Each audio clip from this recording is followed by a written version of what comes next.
So I'm constantly asked, what is it that you do at CMI? CMI stands for the Cleaning Management Institute. The Cleaning Management Institute is the education, training, and certification arm of the ISSA. The ISSA, of course, is the Worldwide Cleaning Industry Association and oversees and helps people within the cleaning industry throughout this entire planet. In fact, it's said that there's over 5 million workers involved in the cleaning industry worldwide, and of that, about 5% of them are actually documented and certified as trained and skilled in the area of cleaning. That gives us some great opportunities. So I'm constantly asked, what is it that we provide?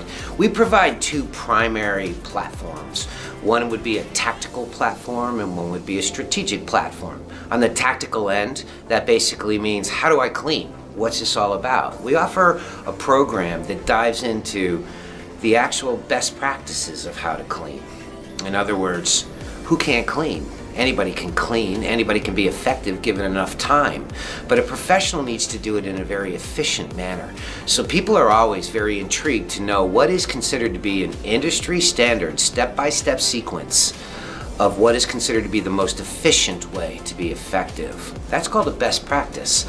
Although we acknowledge accepted practices, we know that there are a lot of different ways to do things, but very often, even people that have been doing this for 20 years want to know what is it that the rest of the world looks at as a best practice, the most efficient step-by-step sequence to accomplish things.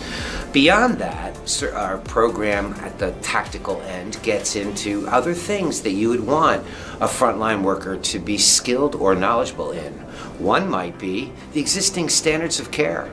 It is always amazing to me how few people know that there is an international standard of care that identifies how to define clean and how do we measure clean, because what means clean to you may not be the same way I define clean. We have to make sure we're very clear on what is considered to be a successful outcome of the process of cleaning. So a standard identifies and defines clean.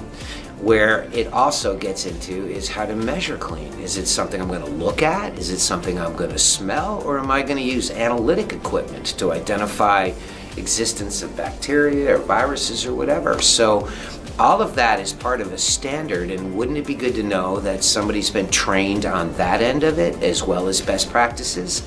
On top of all that, there's health and safety regulations that we need to make sure we're complying with. Anybody involved in the cleaning industry doing cleaning tasks may have the opportunity to be exposed to blood or body fluids in the act of cleaning. Think about cleaning a restroom or a shower room or a locker room. So somebody that's doing that work needs to have had training on how to safely do that without exposing themselves to the hazards of picking up a bloodborne pathogen. And all of that is part of what gets covered in the health and safety end of it. Another end of that is chemical safety.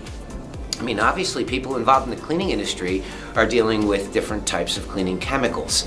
And so they need to know what is the safe way to do it, how to identify the safety of a product. There's things called the globally harmonized system of safety data sheets. And people are taught on how to identify what is safe about a product, what is unsafe about a product, what to do in the event of an accidental splash or ricochet in the eye or a spill on the floor. On top of that, there's the issues of proper labeling on bottles and proper labeling on secondary containers for bottles that are being used to mix up a concentrate.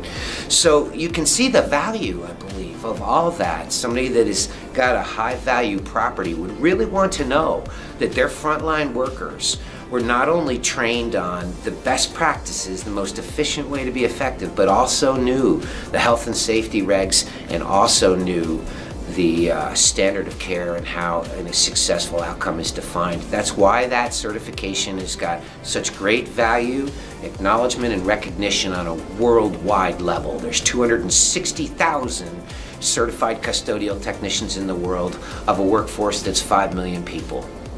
That's 5%. So we have a lot of work to do. That's the tactical end of it and the core of all of our programs, but we have a strategic program too. Our strategic program is something that is aimed at supervisors and management.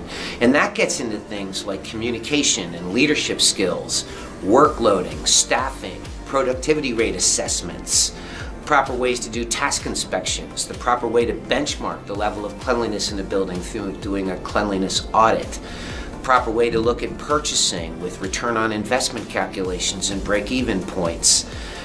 Even things as simple as disciplinary action with frontline workers. All of that is critical knowledge. It's all strategic, and I didn't mention a single thing about the tactics of cleaning there.